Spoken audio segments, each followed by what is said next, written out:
Les gens voyaient un homme qui chaque jour montait chercher son pain à la boulangerie, qui redescendait tranquillement, Ça calme, bien, sans très cabas, calme, très posé. très calme. Pour eux, c'était un retraité quelconque. Ben Oui, c'est exactement. C'était ce monsieur qui avait retapé la maison, comment il s'appelait? Du Gros Janin. Du Gros Janin. Du Gros Janin. Il aura fallu qu'il ait disparu pour que les gens le connaissent. Oui. Hein, sache qui était derrière le visage de Michel Brézillon. Hein, il le voyait faire ses courses, mais qui c'était, bon, qui c'était. Ben oui. Oui, Et après, et encore trop peu savent ce qu'il a. ah ben, ce trop qu'il peu a- savaient exactement ce qu'il a fait, ce qu'il a. C'est ça, pour ça que si on peut lui rendre un hommage avec ceux qui ont travaillé avec lui, Voilà, qui pourront voilà. parler vraiment de ce qu'il a fait, ce sera certainement très enrichissant pour tous les gens d'Orgelais. Hein. Oh, non seulement je l'ai, mais. Non, mais là, oui, déjà. bien sûr. Ben alors, dites voir s'il aimait le vin du Bah oui, Jura. Ah oui, tiens. On va boire à sa santé. Vous aussi, Regardez, ça moi. serait là, ah oui. On va voir à sa santé. Allez, à son À son souvenir. À son bon À son souvenir. souvenir.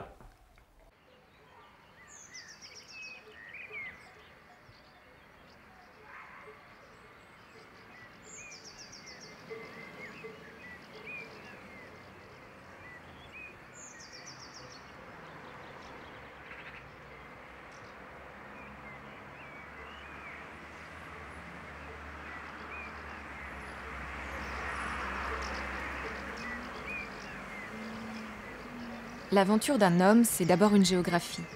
Celle de Michel Brézillon emprunte la route qui relie le Jura à Paris.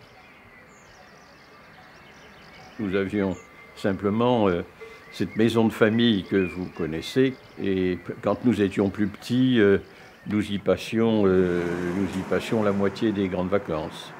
Et puis nous avions quelques cousins. Le maire d'Orgelais à l'époque de notre petite enfance, le maire d'Orgelais était notre cousin. Sur cette photo, nous sommes sur la plage des Sables d'Olonne avec notre père et notre mère, chacun juché sur un petit âne.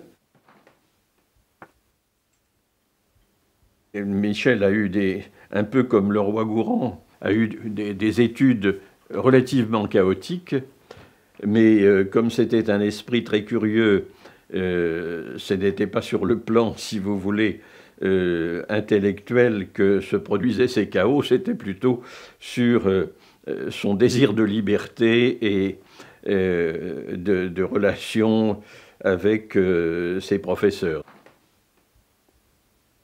Après ses études, la première voie qui s'ouvre à Michel Brézillon, c'est la librairie. D'abord avec sa mère à Saint-Mandé, puis en Indochine à Saïgon, et enfin après son retour à Paris. Allez, je vous montre mes photos. Là, vous allez voir un Michel que vous ne connaissez pas, parce que c'est pas le professeur de préhistoire. Vous allez voir qu'il était capable de faire des blagues. Il y a des photos de Michel tout jeune, là. Si vous voulez venir les regarder, je vous les montre volontiers. Moi, j'en ai pas de souvenir, hein. J'étais trop petite. Quel âge je pouvais avoir, là? 4 ans, quelque chose comme ça. Voilà, là, il fait une déclaration d'amour à ma grand-mère, assise dans son fauteuil, avec son faux nez et son chapeau melon. Voilà, mes souvenirs de Michel, qui sont moins des souvenirs de métier et de travail que des souvenirs d'amitié, dimanche, de soirée, de rigolade. C'est un autre aspect. Hein. C'était pour moi comme un grand frère, comme un oncle. Il venait souvent dîner, il se posait des questions sur ce que je faisais à l'école, au lycée, il s'intéressait, puis il racontait ses voyages, donc c'était toujours fascinant parce qu'il avait des choses extraordinaires à raconter. Pour une petite fille comme moi, c'était... Vous vous rendez compte, quelqu'un qui vous raconte qu'il vient du Sahara, qu'il a vécu avec les Touaregs sous la tente, bu du thé. C'était un peu fascinant, toujours ces histoires de dessins sur les roches qu'il relevait. Enfin, c'était tout à fait les débuts hein, des expéditions dans le Sahara, donc c'était un peu mythique, quoi, un peu fascinant, et on l'écoutait bouche bée, quoi. Voilà.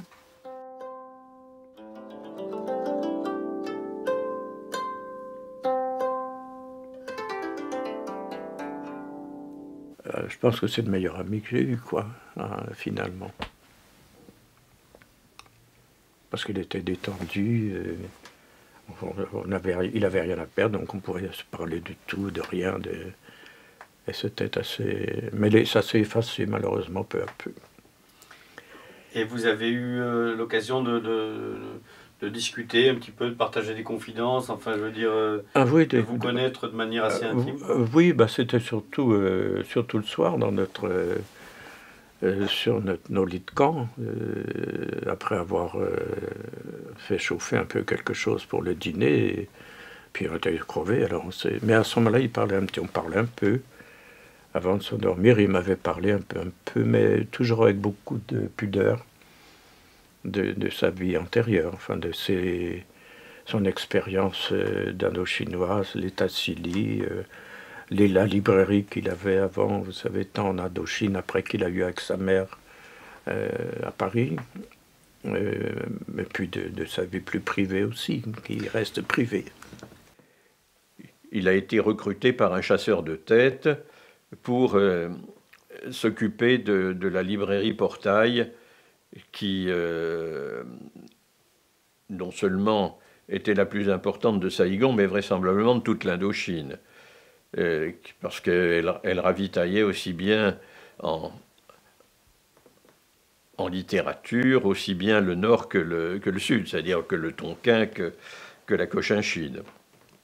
Brésillon se laissait rarement aller à des confidences, mais il est arrivé quelquefois de parler de ce rapatriement, où en fait, son rapatriement d'Indochine, où enfin, on l'a mis sur un bateau mourant, grosso modo, et avec le cercueil dans la cale, en pensant que jamais il n'arriverait au bout. Et finalement, ça s'est passé mieux qu'on espérait, en quelque sorte, et donc il est sorti du bateau vivant, et on lui a dit après qu'on avait mis le cercueil que le cercueil était là, avait voyagé avec lui en quelque sorte. Michel Brésillon a sans doute vécu au Vietnam en particulier des expériences humaines décapantes. Il a vu là-bas ce qu'était la colonisation. Il a eu des contacts avec les populations. Il a tenu une librairie au Vietnam. Ça voulait dire qu'il était presque un peu un temple de la culture française au milieu d'une colonie. C'est un homme aussi qui avait travaillé chez la fermeture éclair. Il nous le racontait d'ailleurs, hein. Il avait aussi vendu des machines à raccommoder les bas. Et il nous le racontait aussi sous forme de boutade. C'est donc un homme qui n'était pas qu'un archéologue, qu'un universitaire. Donc il arrivait devant et au milieu des archéologues avec une vie d'un monsieur tout-le-monde, qui avait connu une autre vie que la sphère universitaire. Il est brûlant et brûlé, mais aussi froid. Sous son sol misérable, nous savons déjà quelle richesse se cache. Pays sans image, il se peut qu'il en possède parmi les plus anciennes que l'homme ait su donner de l'homme.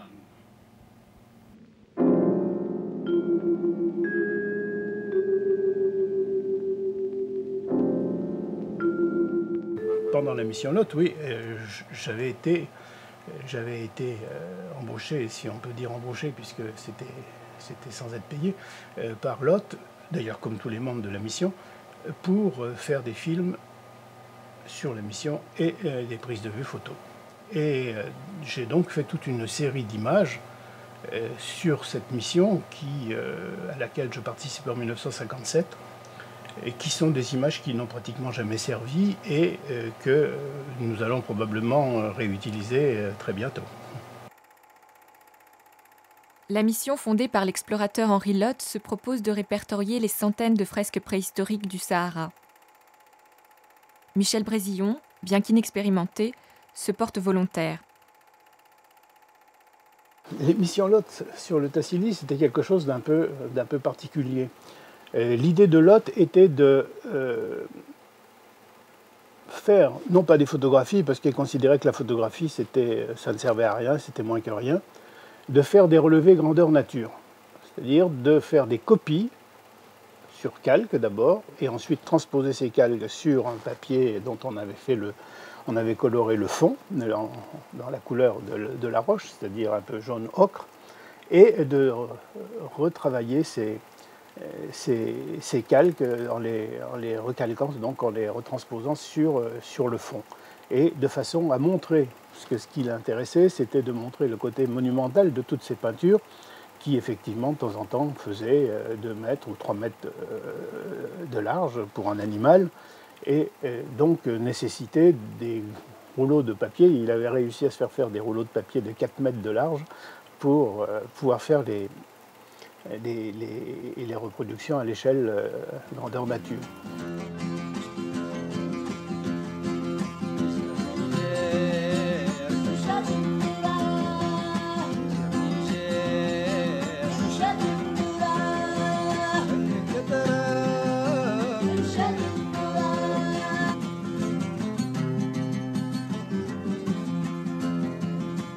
Il s'adapte à la vie rude du désert et prend une part active à cette opération d'enregistrement.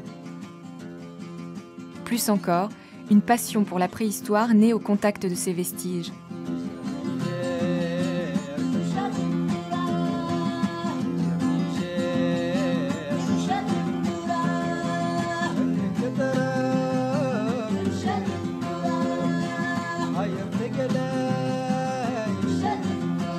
L'aventure commencée en Indochine, puis poursuivie au Tassili, débouche enfin. Michel Brézillon entre en archéologie. Alors avec Michel, lui-même avait été reparti avec Lot sur le Tassili pour le Louadjorad, comme je l'ai dit, et puis commencer les tractations, enfin les relations avec André Leroi-Gourhan. Je disais à Brézillon, à Villa, vous devriez quand même, plutôt que de continuer avec Lot où il n'y a rien au point de vue scientifique, vous devriez quand même voir Leroi-Gourhan, c'est quand même pas mal ce qui se passe. Et finalement, j'ai fait avec Leroi-Gourhan une première campagne de fouilles à Arcis-sur-Cure, et Brézillon a tenté le coup, est allé voir Leroi-Gourhan, et il a fait les fouilles d'Arcis-sur-Cure l'année suivante.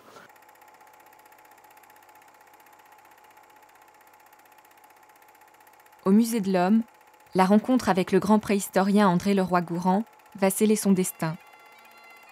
André Leroi-Gourhan a créé à Arcis-sur-Cure une école de fouilles estivale que Michel intègre en 1958.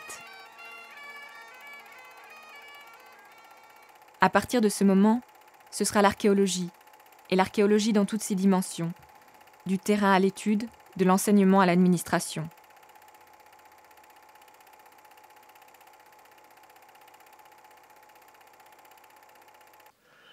Oh, Arcis, c'est tout un monde, c'est tout un souvenir.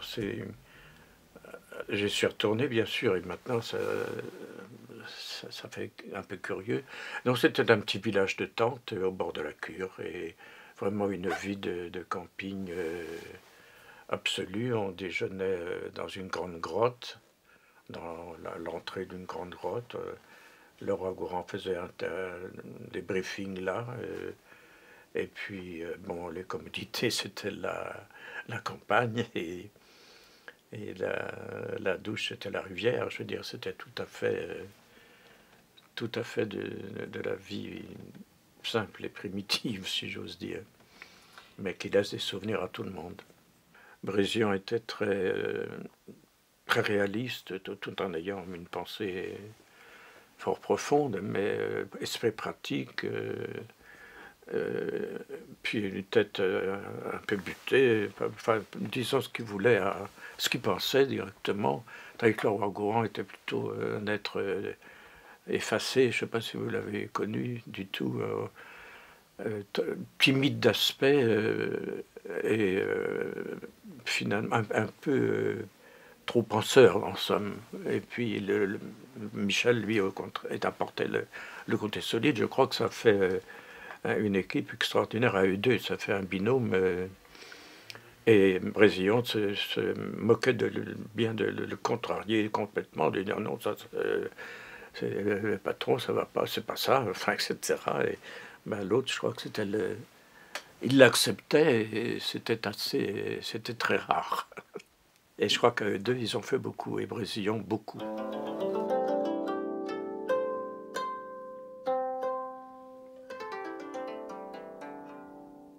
L'autre site important de l'époque se situe au bord de la Seine, en amont de Paris.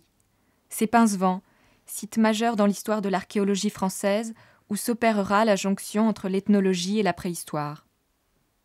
Arcy-sur-Cure était un développement en hauteur, en stratigraphie, Pincevent est un développement en surface. Ce qui était possible à Arcy-sur-Cure sur quelques mètres carrés devenait possible à Pincevent sur des centaines de mètres carrés. En plus, c'est une période qui correspond à des occupations plus récentes, donc où l'habitation est beaucoup plus structurée, donc les choses beaucoup plus lisibles. Et la première fouille qui a été faite à Pincevent en 1964 a permis tout de suite de dégager une chose qui était formidable et inespérée à l'époque, c'est-à-dire c'est une grande habitation avec 3 foyers qui avaient l'air d'être liés par un ensemble de tentes. Donc ça formait un ensemble d'habitats qui était structuré, complexe, puisqu'il y avait trois ensembles, mais par contre parfaitement lisible, immédiatement lisible.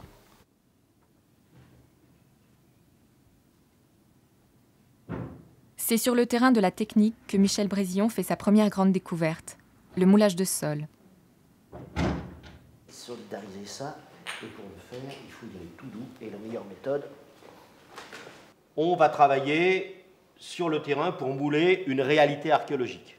Et ça, c'est Michel Brésillon qui a mis la chose en route.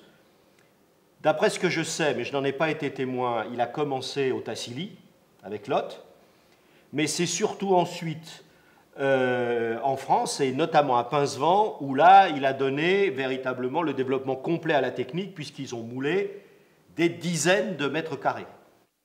Cette technique ne portera pas sa signature directe, contrairement à son dictionnaire, appelé familièrement par les étudiants le Petit Brésillon. Mais bien que nombre d'archéologues en ignorent la paternité, elle est aujourd'hui d'un usage courant. Le moulage permet de reproduire à l'identique un sol archéologique. L'opération consiste à réaliser une empreinte de la surface à reproduire avec des matières souples et à se servir de ce moule pour tirer une copie fidèle du sol. La copie devient un instrument de travail essentiel sur lequel on intervient sans risque. Et soyez bien gras parce qu'il faut absolument que les pores de la tarlatane soient bouchés. Enduisez vos pinceaux de latex. Hein.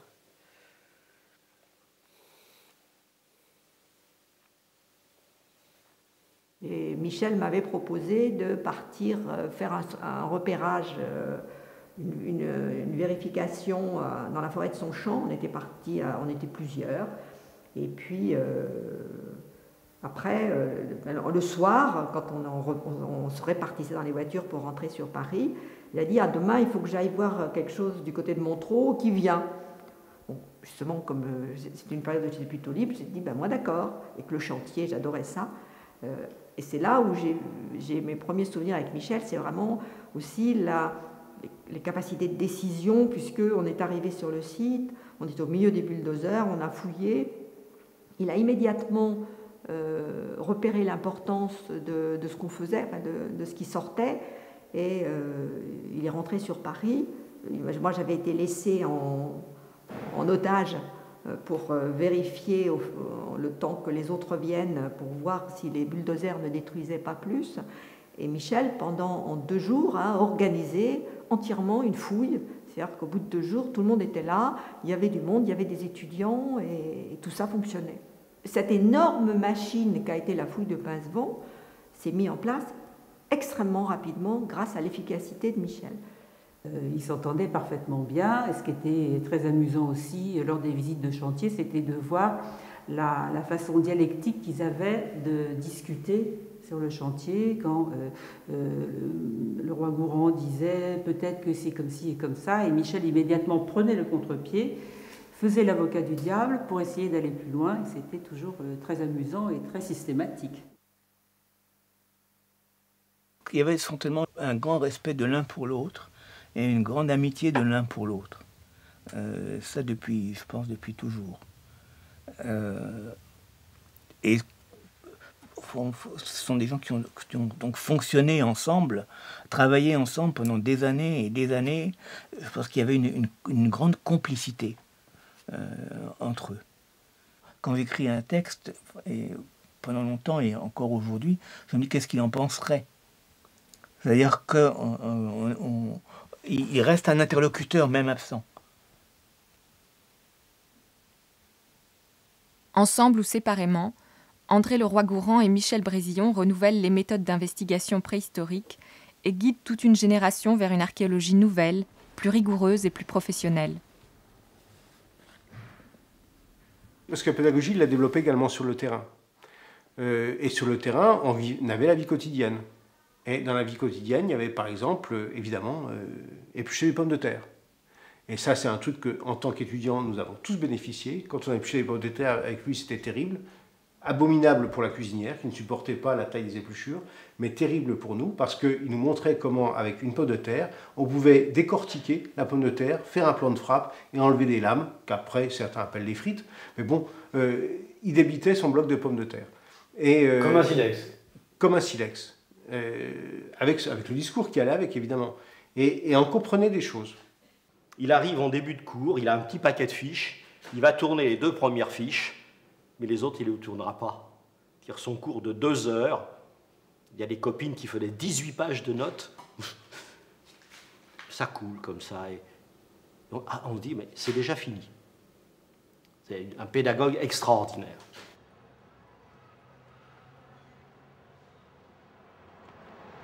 Je suis étudiant de Brézillon, oui. Ça, c'est mon professeur, c'est Brézillon. Ah oui, mais son cours était excellent. Il m'a fait beaucoup de choses. Il m'a guidé toute la direction de recherche.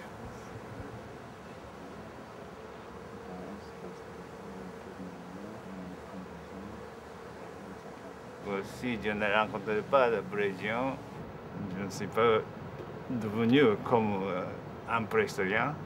Ça sûr. Hein. Brézillon donnait des techniques aussi. Et puis des pratiques aussi. Et ce n'est pas simplement de son connaissance de bouquin. Ça, vraiment, j'ai appris. C'est très important pour l'archéologie. L'archéologie, c'est des recherches pratiques. Sans pratique, ça ne veut rien dire.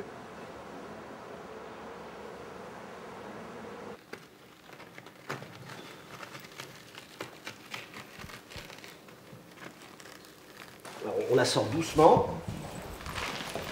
Voilà. Voilà l'aspect.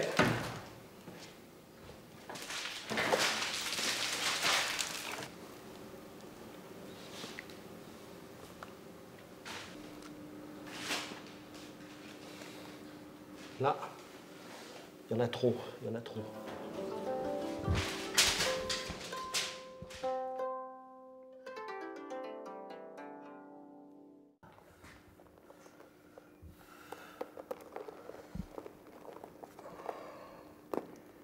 Les silex sortent bien.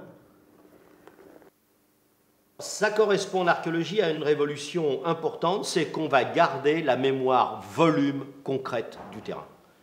Et qu'ensuite, une fois qu'on aura fait les tirages de restitution, les restaurateurs viendront sur le tirage et le remettront en couleur à partir des éléments moulés. Et ça permettra donc de faire un document concret, stable, qui pourra être non seulement pour les archéologues un retour à la réalité, mais surtout la possibilité de faire venir le public et de le faire accéder à des moments essentiels de la fouille où, par définition, on n'admet pas le public, puisque c'est le moment où on fait un travail extrêmement précis de dégagement des objets, donc il n'est pas question qu'on vienne marcher sur le terrain.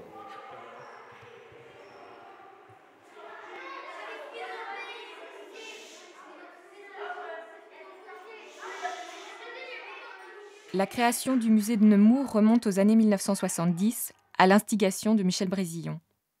Aujourd'hui, on parle, pour les musées, qu'ils soient des musées d'archéologie, on parle du projet scientifique et culturel que l'on doit faire sur l'établissement musée. Eh bien, Michel Brézillon, avant que ce projet soit utilisé, admis, il avait tenu à ce que l'on fasse, on rédige un programme, un projet muséographique pour le musée de préhistoire de Nemours. La rédaction de ce programme, ce document, a été longtemps, à une époque où il n'y avait rien du tout, on construisait des musées sans programme, a été longtemps une référence pour la plupart des musées d'archéologie qui se sont construits ensuite.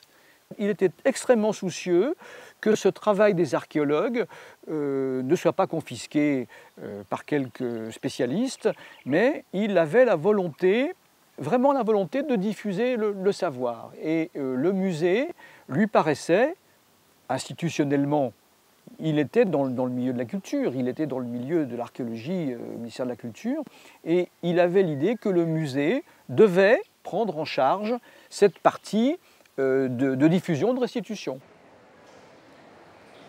Après avoir connu la vie d'aventure, les expéditions, les fouilles, les terrains de toutes sortes, après avoir mis à profit des techniques, formé une génération d'étudiants, il ne restait plus à Michel Brézillon que l'administration des choses publiques. Il finit sa carrière comme inspecteur général de l'archéologie.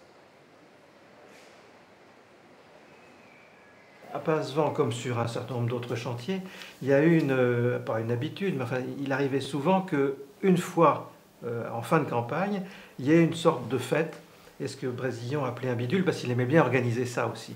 Donc il y avait des thèmes très différents. Et des déguisements. Et des déguisements. Oui.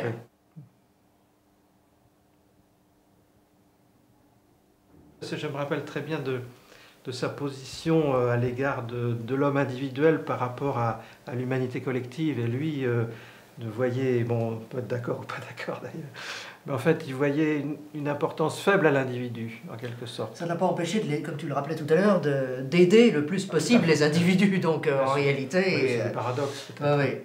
Enfin, il avait quand même une grande conscience de l'aventure humaine, quoi, disons, hein, il me semble.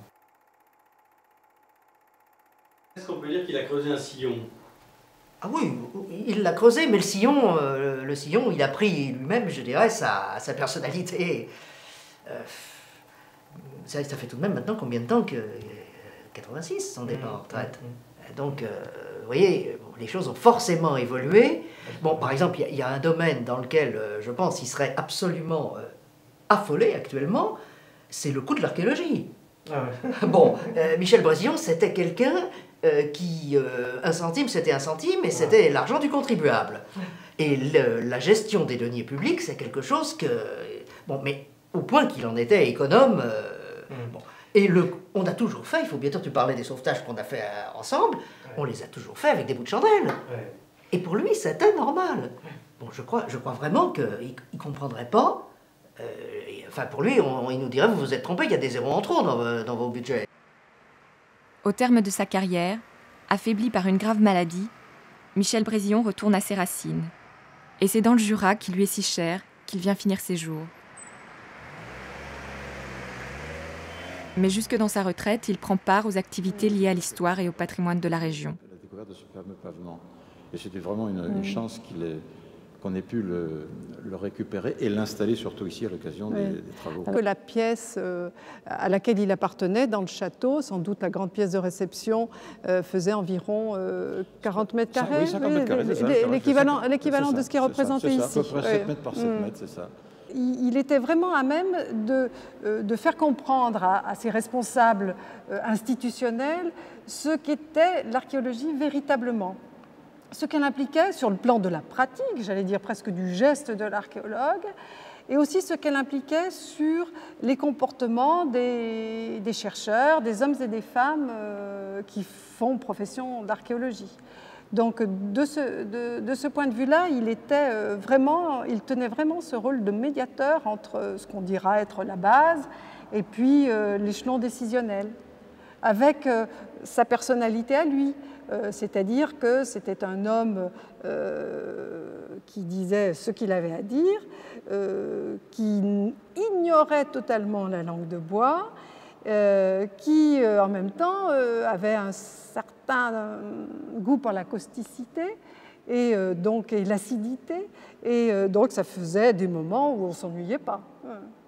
Il se réjouirait d'une chose, c'est que l'archéologie, bon gré mal gré, fait partie désormais du fonctionnement de la République. Bien, moi, je pense qu'il se réjouirait de voir ici, à Orgelet, un carrelage, un pavement où quelque chose d'extraordinaire figure, c'est-à-dire ici, le comte de Bourgogne, et, qui plus est, ici en vis-à-vis, le seigneur d'Orgelet. Je pense que ça, il ne l'a pas vu comme cela, et je pense que là, il aurait été particulièrement heureux.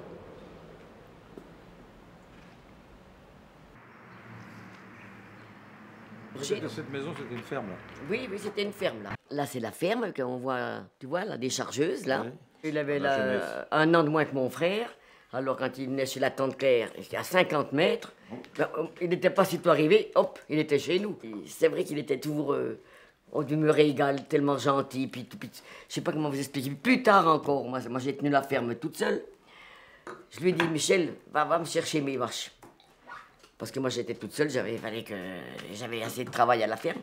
Ah ben, celles qu'elles sont belles, celles sont en Chevin. Il connaissait beaucoup Chevin pour y être allé avec Régis en champ et puis faire cuire les patates. Il était derrière le troupeau de vaches, derrière les sœurs. Puis il y a une auto qui s'arrête. Mais c'est M. Brésillon. Mais qu'est-ce que vous faites là? Tu te rends compte? C'était des gens que j'avais vus à Paris la veille. Qui était avec moi dans son travail au musée de l'Homme. C'est pas possible. Mais qu'est-ce que vous faites là, M. Brésillon? Non, vraiment, quand il m'a raconté ça... Il n'aurait jamais imaginé qu'il allait chercher des vaches. Qu'il allait chercher des vaches. Puis attendez, un jour, il est venu en Solex de Paris. Vous vous rendez compte? En Solex. Venir de Paris en Solex, dans la journée.